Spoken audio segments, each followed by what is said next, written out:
Hello. I'm an ambiguously named character with an equally ambiguous job title, reporting to you live from a very technical looking control room of an even more ambiguously named, and potentially merchandisable, corporation which may or may not be at least slightly corrupt if not ethically ambiguous. Morality aside, the ambiguously named corporation and I are on a mission to undertake a very important sounding task. But due to some further ambiguous extenuating circumstances, I can't go alone, and so I need you to come along with me, if you're up for the challenge, that is. This is how it will play out. Firstly, we'll outline the mission, perhaps we'll go back in time to another universe, or maybe to a concert on the other side of town. From there, we'll undertake some innocuous seeming research to learn more about a mythical creature, set off on an interstellar training journey, or perhaps shrink down to the size of a cell to explore the human body. And then, depending on the era and the show writers, maybe we'll add an element of danger, or maybe we'll save that for the ride itself. But don't worry about that, everything will be a-okay and you'll be back before you even know it. Oh, and don't forget to wear your seatbelts. So now that you've known me for a whole 2.5 minutes, do you feel comfortable trusting me as I blindly lead you into danger? Let's find out. Hi, I'm Jo, and in today's video we're going to be breaking down the elements that help to build one of the most iconic storytelling devices of the last century, the theme park pre-show video. As a passionate pre-show lover, I'm very excited to venture with you and discover what it takes to make a world-class introductory attraction video. But before we do, be sure to subscribe to my channel if you're interested in discussions about theme park, tourism and other interesting things, and turn on your notifications so you don't miss out on any of my exciting upcoming videos. But now, without further ado, let's get into the video and find out the method for making the perfect pre-show video. We'll begin our discussion by establishing what is a pre-show. A pre-show is a show, segment or storytelling piece which takes place prior to, aka precedes, a main attraction or entertainment offering. Despite the name indicating otherwise, the pre-show is not limited to shows and can be used for rides too.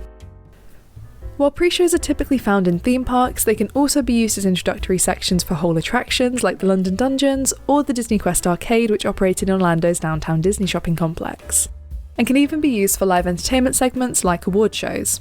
Pre-shows can manifest in different ways and also serve different purposes. Some pre-shows feature live actors, some feature animatronics, some feature intense theatrical show elements, and others feature pre-recorded media in dark rooms. You may see these elements combined, or they may also be found individually. Typically, guests will be batched into a designated room or area to watch the pre-show, and in some pre-shows, guests will then go on to subsequent rooms to further engage with the media on offer. Once they're in the viewing area, they'll experience a pre-show which, in my newly proposed model, sets out to achieve one of the following 5 goals. 1. To entertain guests while they wait. 2. To set the tone for the ride. 3. To level expectations for the ride. 4. To neatly package a safety briefing. Or 5. To storytell and world build prior to the ride.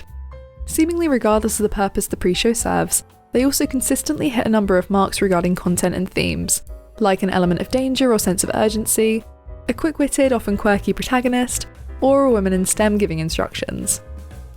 One of the first and to this day most notable theme park pre-shows was Disneyland's Haunted Mansion, which opened up back in 1969. This attraction has since spawned 2 copies in Orlando and Tokyo, and thematically adjacent spin-off attractions in Paris and Hong Kong, all of which operate still with a pre-show. Nowadays there are 16 attractions in Walt Disney World property that utilise a pre-show, and around 8, depending on the day, over at Universal Studios Florida. In the wider world, there are hundreds more that utilise this too. So let's delve a little further into my 5 goals model with our next question. Why do we have theme park pre-shows? As we said previously, pre-shows serve a number of different purposes, and we'll explore those in more detail soon. But beyond their individual purposes, these rides, largely across the board, add value to their subsequent ride experiences in 2 main ways. Firstly, by operating as a call to attention, but not in the way you may expect. While discussing Animal Kingdom Lodge and the roles of imagination and play on human development in a recent Instagram post, Joe Rohde shared how through the use of symbolic elements and implicit and explicit signals, creatives are able to show that despite not being in Africa, you are in an Africa. And in this, prove that the designated environment is one in which it is safe to make believe and play, thus encouraging the guest to embrace the world they've stepped into. In the context of this discussion, the presence of a pre-show operates as a distinct marker that says, it's safe to play, and indicates that it's time to suspend disbelief and begin living in the ride and what it represents. To clarify, a great example of this is Velocicoaster at Universal's Islands of Adventure. With the exception of a few dinosaur figures, there's very little to obviously indicate that you're running with the raptors when you're on the ride, as you're really going too fast to see any of the paddock gate theming.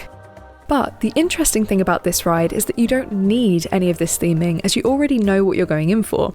Here, Africa is a raptor paddock, with the queue-line videos offering up a number of those explicit and implicit signals that it's time to play.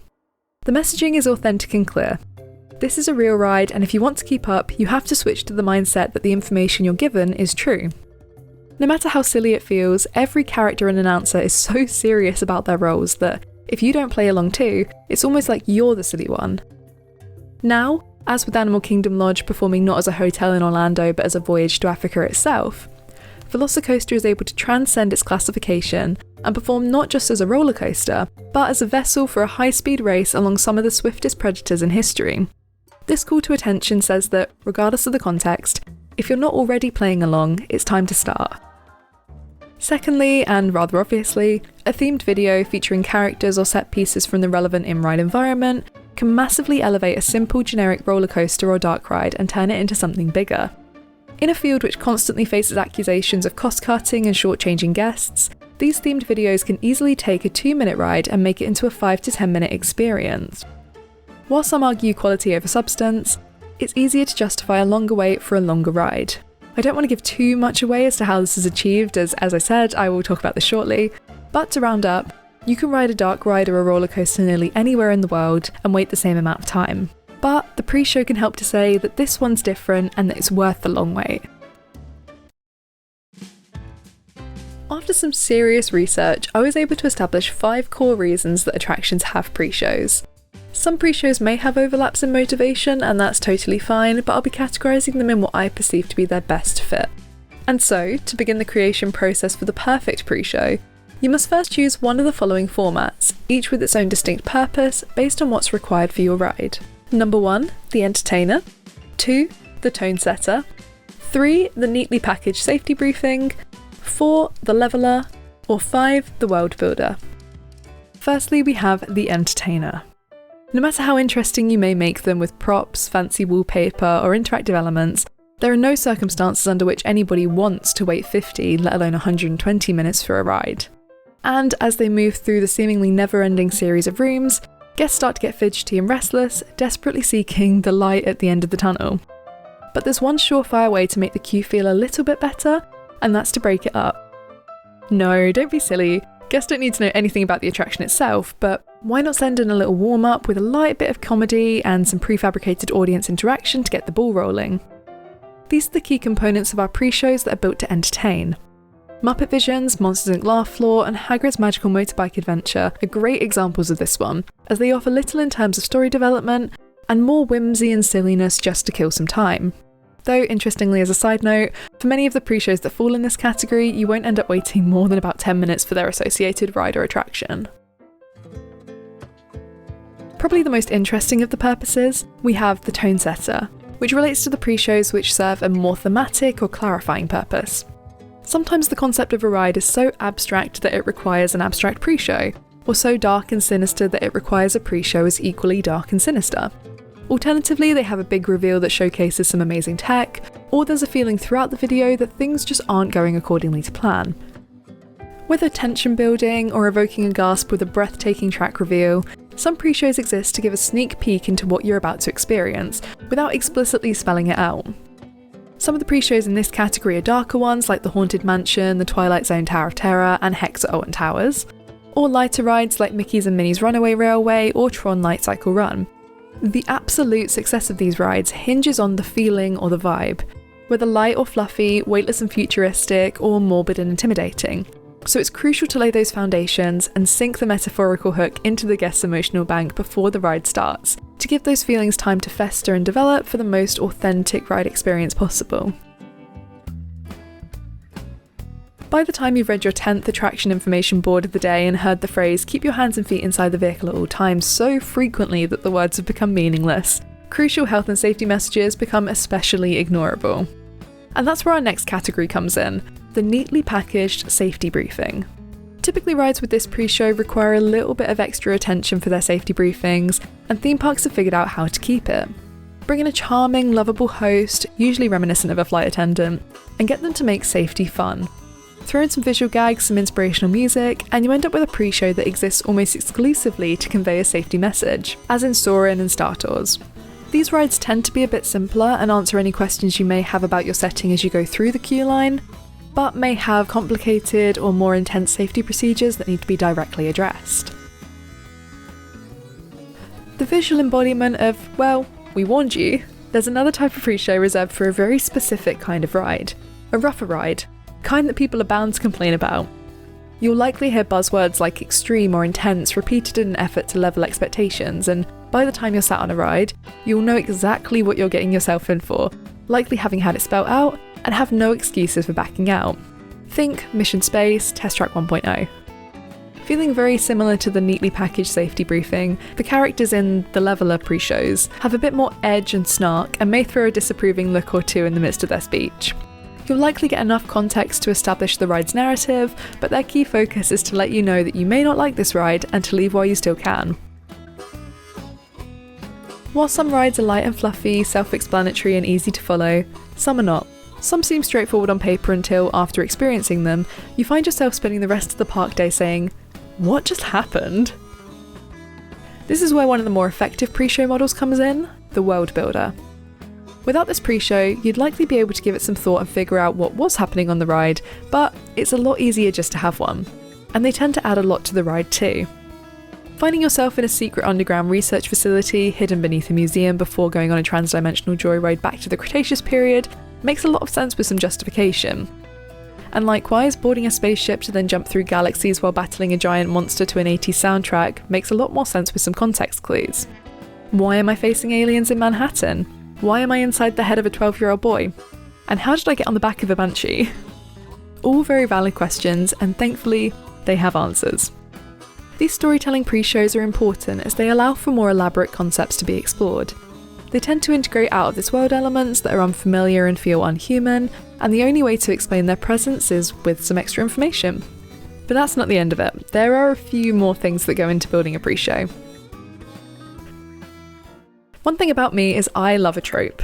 While I'm open to surprises and subversions, few things bring me more joy than the fulfillment of expectations, specifically in a visual medium.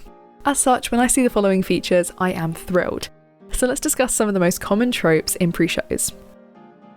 In a lot of pre-shows, you'll find yourself being bustled into a separate space. We've already touched on this idea of the TV screen in the dark room, but some of these rooms are also very themed. For example, an industrial warehouse with Hondo on Smuggler's Run, a galactic teleportation chamber in Guardians of the Galaxy, or a faux film screening in Men in Black: Alien Attack. Next up, we have the big reveal. This one's a good one. Lots of pre-shows will also have a dramatic surprise element. This has become a very popular device in Disney's modern pre-shows, with explosions, disappearing walls, and track reveals appearing in some of the last decade's pre-shows, but can also be traced back to the Haunted Mansion with the use of stretching walls and lighting effects to really amp up the tension. Rounding off our must-include list is the persuasive, powerful, and dramatic Last Chance. Typically reserved for high thrills, tension-reliant rides, there's almost a guarantee that you'll encounter a variant of the "you're our last hope" or "only you can help us" spiel. No matter the situation of your fictitious qualifications, the moment you step into that pre-show room, you become the only one who can save the world. And lastly, we have our first character trope, the quirky protagonist. There are definitely other character tropes that can be seen across pre-shows, but this is the most noticeable.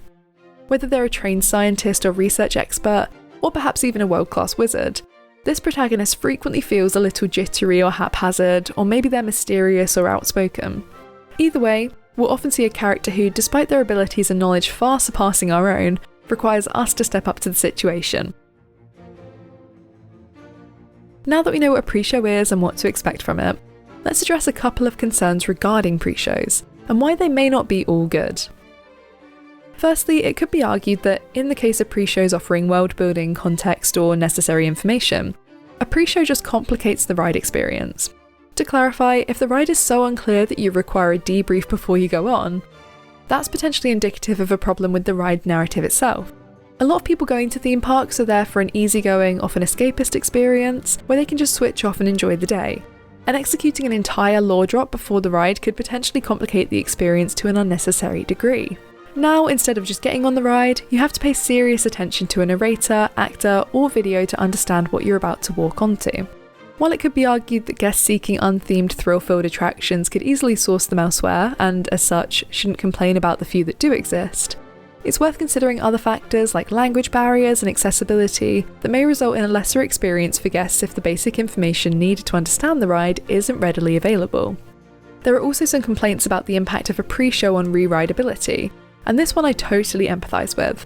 As someone who has been lucky enough to frequently repeat these rides, I understand that this will not be a problem for the majority of people, but definitely could serve as frustration for those who are able to go back and ride the rides again.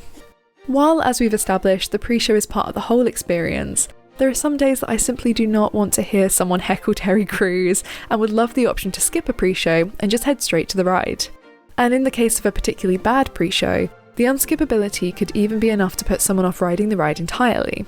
However, in 95% of cases, unless you're utilising the single rider line, this isn't an option. So whether you like it or not, you'll be hearing the same jokes for the 15th time. In this video, we've discussed a lot, possibly the most in-depth pre-show analysis of all time. We've considered the role and importance of pre-shows and their value, we've looked into tropes and familiar themes, and proposed a very interesting model regarding the recurring motifs in their content. But with new rides opening up every year and a constantly changing desire for the experience economy, it's time to decide, is the pre-show the modern theme park's greatest gift, or its worst enemy? Is it a value adder or detractor? And most importantly, if a ride is really that well designed, should it need to rely on a pre-show, or is its presence indicative of unfinished storytelling? Let me know what you think in the comments, and also let me know what your favourite pre-show is and why. While I'm a big Tower of Terror fan, I'm also partial to a Men in Black pre-show and always feel a little bit disappointed when it's not running. Thank you for watching, and if you enjoyed this video, be sure to like it and subscribe to my channel, turning on the notifications to ensure you don't miss out on any of the upcoming content. You can also check out the links in the description to support me on alternative platforms, and let me know what you'd like to see next. Thank you again for watching, and have a good day.